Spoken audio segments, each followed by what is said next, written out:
Hello, hello. What is going on? Hope everyone is doing well. Sorry, I can't be there with you. I wish I was. My mom's not doing so great, so I will not be there today or Monday.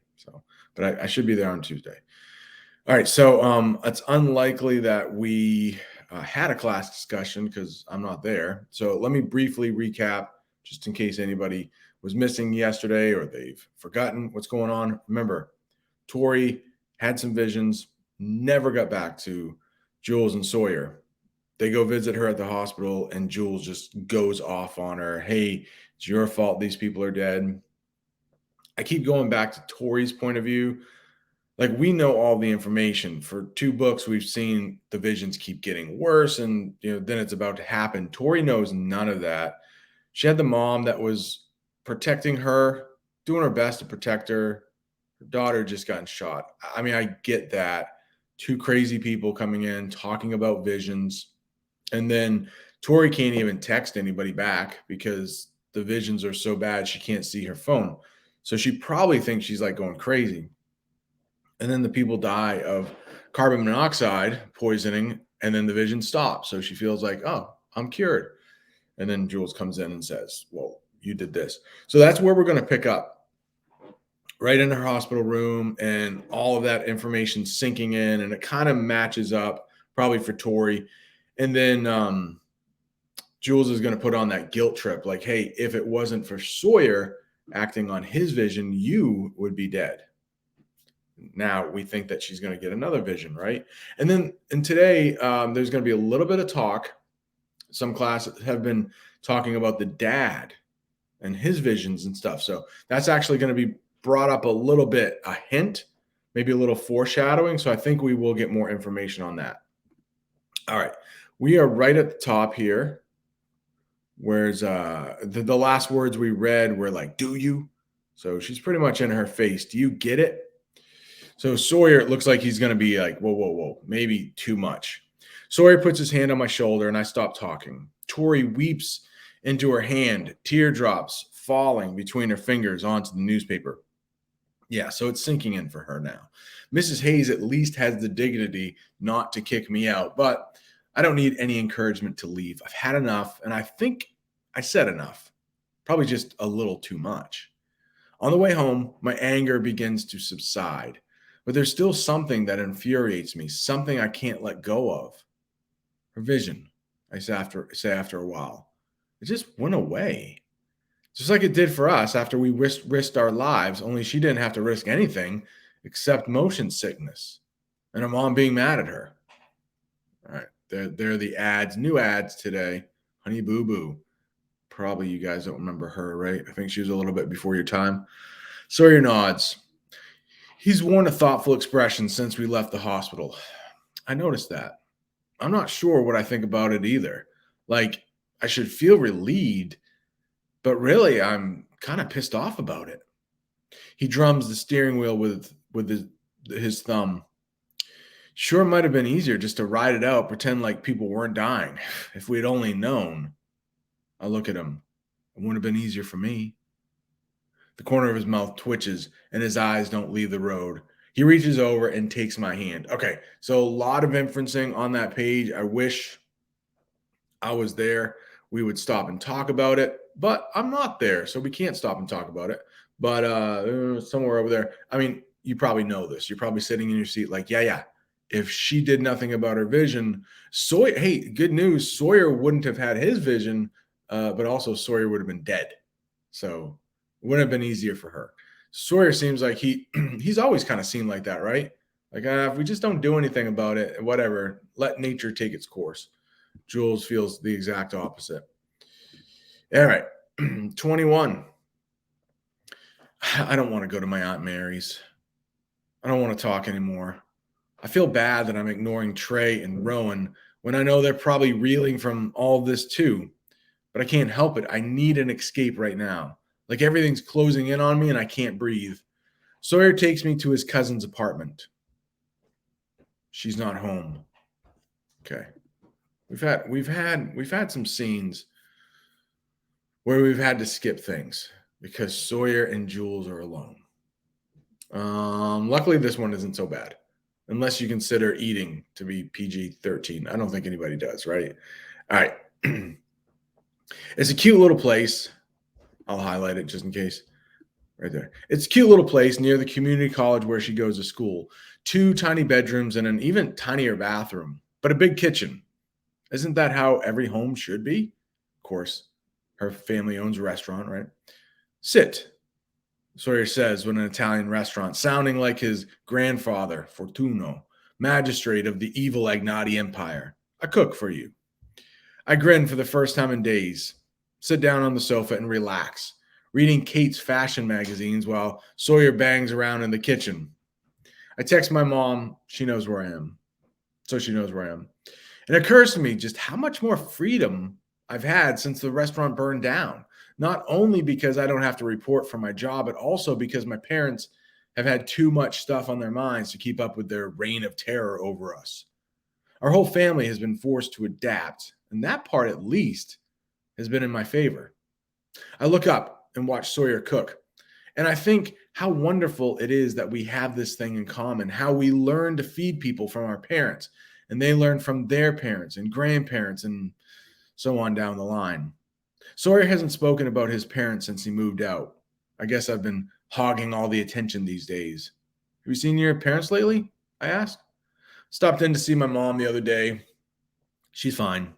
That's good. I bet she was glad to see you. Yeah, he doesn't elaborate, and I don't press him on it. I can tell he doesn't want to talk about them. So, Sawyer says after a while, do you think your father still has visions, or do you think he had one and it stopped after its tragedy happened, like Tori's did? Hmm. I've been thinking about that. I guess I don't know. I mean, I believe he's had one for sure, obviously, but I don't know.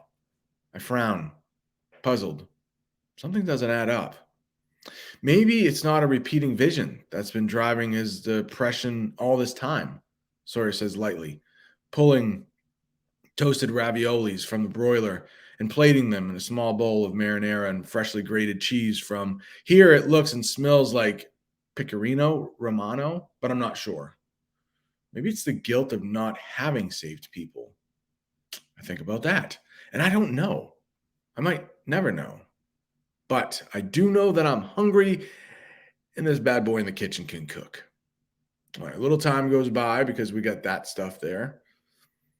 When Sawyer drives me home, I invite him to come inside, and he does. He offers a nervous hello when I officially introduce him to Aunt Mary and remember the possibly racist Uncle Vito. But they greet him with warmth. When my mom comes up to him, oh, Uncle Vito, I was like, oh, wait, is he going to say something? But remember, no, he probably won't. Why? Excuse me, because Sawyer's Italian. Remember, he doesn't like Ben because he's not Italian. He's not Italian. All right, so at least he likes him because he is Italian. When my mom comes up to him, he plants a kiss on her cheek, which makes her smile. And my dad doesn't yell or kick him out. He just leaves, probably heading to the ash heap to find some more treasures. I still think that's progress. The Sawyer part, not the treasures part.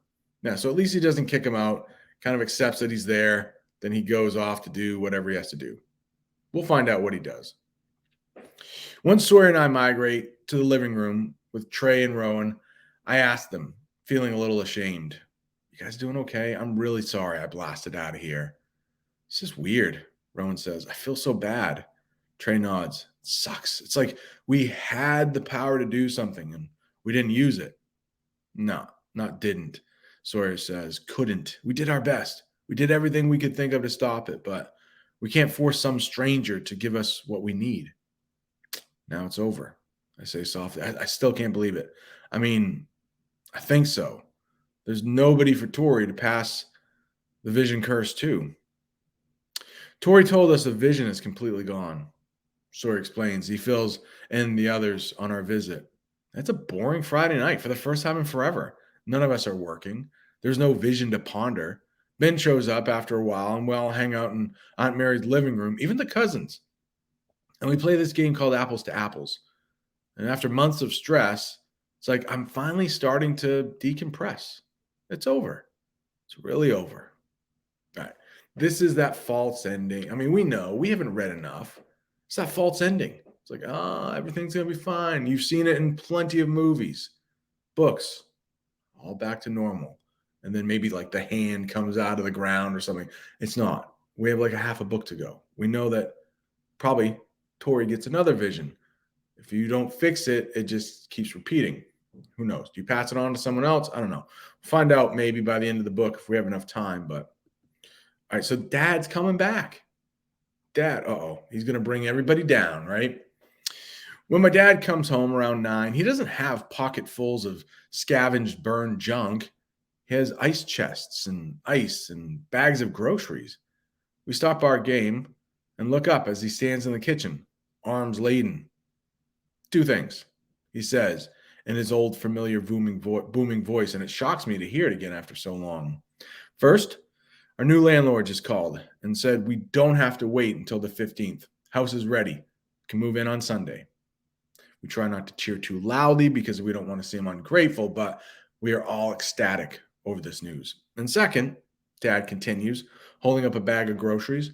Paula and I are taking DeMarco's food truck out tomorrow and next week and the next and every day until we open the doors of our new improved restaurant. I honestly don't know, and I wish I was there to ask you.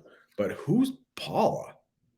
The only thing I can think of is like it's the mom's name. We've never found out the mom's name, have we? But I think it's Paula because I mean he's obviously like his children are in the room, but also Uncle Vito and Aunt Mary. So that's probably why he says Paula, the mom, or unless he's having an affair with another woman. No, probably the mom's name, but I don't ever remember hearing her first name. Could be wrong. All right, almost done here. Almost done here. Yeah, because we'll stop right here at 22. Okay. The household breaks into applause, and I cheer too at first until the doubt creeps in, and all I can do is clasp my hands together and stare at my dad's flushed cheeks and triumphant smile, and wait for the cracks to come back and ruin it all. So she is not quite convinced that her dad is back to normal. His depression will eventually sit in. Who knows? Maybe he, what do we call that? I can't remember. Manic depression. Maybe he has manic depression. I think that's what it's called. The names change so much, but like you have these periods of like depression, but then you have these like manic periods where you're like super, super happy. Apparently, like some of the best artists of the past, was it Van Gogh? See, did he have that manic depression? I don't know. I should probably stop talking. But maybe he's like he has really, really, really, really good days and then really, really, really bad days and nothing in between. So seems like he's having a really, really good day. That must be very frustrating to the family. Okay, and then please don't give the sub any trouble. Hopefully you're not. Thank you for subbing in the class if you're watching this. The next thing, last thing actually, what I'm going to ask you to do is watch a video I made about metaphor and um, the Beatles, Here Comes the Sun. I made this last year. So like COVID was still raging. And the whole thing about metaphor, the good thing about metaphor is that it can represent different things in your life. So looking back about a year ago, because COVID was, if you remember, we weren't like going to school every day, or at least the students weren't. Maybe by this time of the year you were, but like I was teaching a completely remote class. Some people were going 2 days a week. I think some people were up to 5 days a week, but I don't think we were going on Wednesdays, something like that. It was really weird. So I tried to make that song, Here Comes the Sun, written in like 1968 or 1969 to be relative to the coronavirus, like the coronavirus ending and our lives finally getting back to normal. So, yeah, cold, lonely winter might have been like the coronavirus where we're all kept in our houses and stuff. And then the sun is everybody like the coronavirus melting away, using a lot of metaphor here, the coronavirus melting away and things finally getting back together. Back to normal. We can get together out in the sun. All right. Hope you enjoy that video. Hope you enjoy the weekend. Adios.